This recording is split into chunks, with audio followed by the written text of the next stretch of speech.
8월 18일입니다. 시편 63편 1절에서 11절까지 말씀, 주님은 나의 도움이시라는 제목으로 말씀드립니다.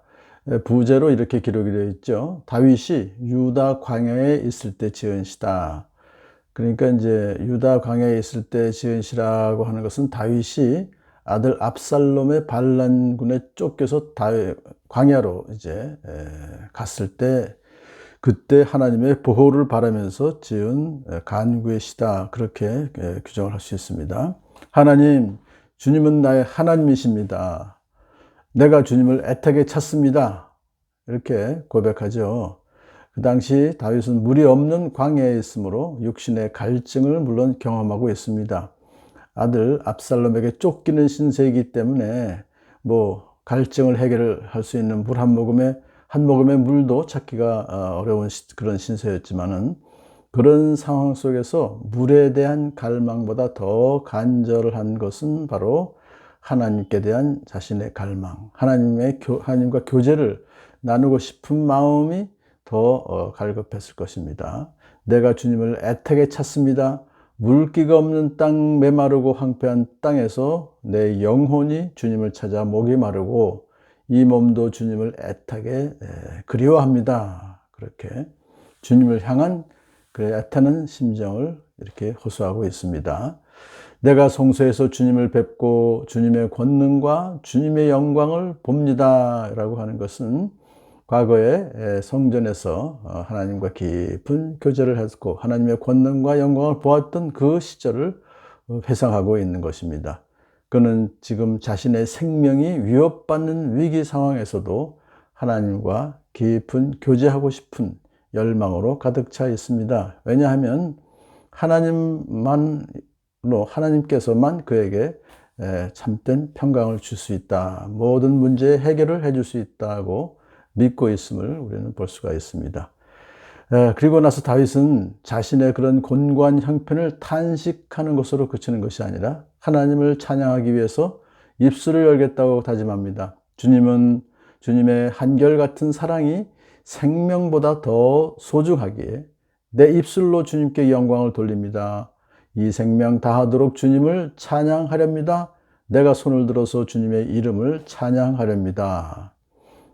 지금 그가 그렇게 생명이 위급한 상황 속에서도 하나님을 찬양하는 그 첫 번째 이유는 주님의 한결같은 사랑이 자기의 생명보다 더 소중하기 때문에 그렇습니다.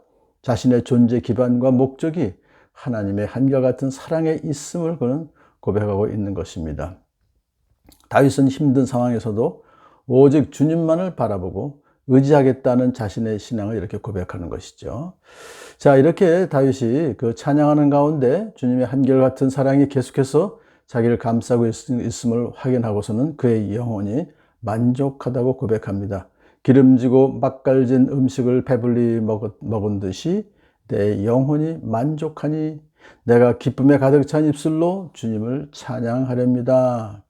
그는 만족한 상태에서 하나님께 찬양하겠다고 또 다짐하죠. 이어서 다윗은 자신에게 베푸신 하나님의 은혜에 대해서 밤을 새우면서까지 묵상하겠다고 또 선언합니다.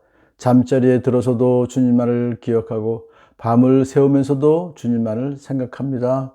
왜냐하면 주님께서 나를 도우셨기 때문입니다. 자, 그렇게 하나님께서 자신을 도와주셨고 앞으로도 도우실 것을 믿는다고 하는 신앙 고백은 오늘을 사는 우리 성도들에게 많은 교훈을 줍니다. 현대인들은 세상 권력이나 재산을 자신의 유일한 도움으로 생각하여 그런 것들을 소유하기 위해서 올인합니다. 요새는 영끌이라는 단어까지 나왔죠.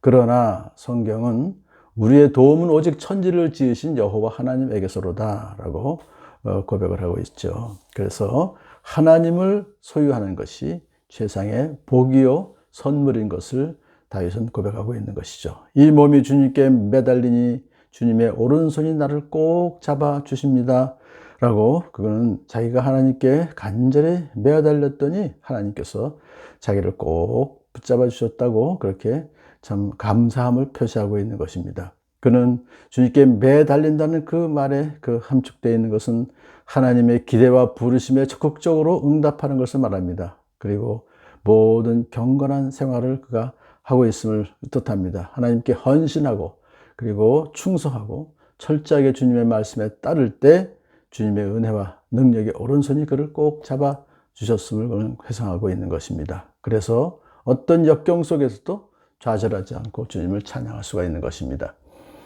이제 더 나아가서 다윗은 자기의 대적들이 압살롬과 그 일당들이 비참한 최후를 맞이할 것을 확신합니다. 나를 죽이려고 노리는 자는 땅 아래 깊은 곳으로 떨어질 것이다. 그들은 칼을 맞고 쓰러지고 그 죽음은 승냥이의 밥이 될 것이다. 참 불쌍하게 된다는 걸 말하죠. 악인들은 그들의 악행에 대한 보응을 받아서 멸망하게 될 것이다. 그렇게 예언했는데요. 이것은 바로 압살롬의 비참한 죽음으로 성취되었죠. 바로. 그러나 우리 왕은 하나님을 기뻐하며 하나님의 이름으로 맹세하는 자들은 모두 왕을 칭송할 것이다. 갑자기 시인 다윗은 자기 자신을 왕이라고 불러요. 앞에서 그 대적들의 정반대로 이 하나님께서 세우신 그 왕, 바로 백성들의 대표임을 나타내려고 하는 것이죠. 다윗이 왕이 된 것은 자신의 뜻에 의해서가 아니라 하나님의 뜻에 의해서 되었고, 또 다윗에게 특별한 언약을 주셨죠. 내 집과 내 나라가 내 앞에서 영원히 보존되고 내 위가 영원히 견고하리라는 그 언약을 다윗은 다시 회상하게 되는 것이죠. 그래서 왕이라고 하는 것을 스스로 다시 밝히게 되는 것입니다. 자신에게 왕권을 주신 하나님께서 자기를 도우셔서 왕위를 회복시켜 주실 것을 확신하는 다윗은 하나님을 기뻐할 것이라고 또 노래하죠. 그리고 나서 하나님을 자신의 신뢰 대상으로 삼겠다고 고백하는 사람들은 이와 같은 믿음을 가진 다윗을 칭송할 것이다. 하나님의 백성들은 믿음을 가진 다윗을 칭송하게 될 것이고 대적들은 다 비참한 치유를 맞이하게 될 것이다 라는 그런 확실한 신앙을 고백하는 것이죠. 그러나 거짓말을 하는 자들은 말문이 막힐 것이다.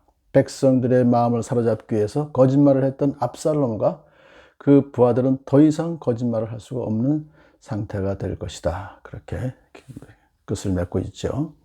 오늘 시편 63편을 통해서 우리 성도들은 하나님 끝까지 의지하면서 믿음으로 이 땅을 살아나갈 때 역경을 만났다고 해서 우리가 슬퍼할 것이 아니라 역전시키시는 하나님을 믿고 찬양하며 나갈 때 하나님께서 반드시 저와 여러분에게 크신 은혜 베풀어 주실 줄을 믿습니다.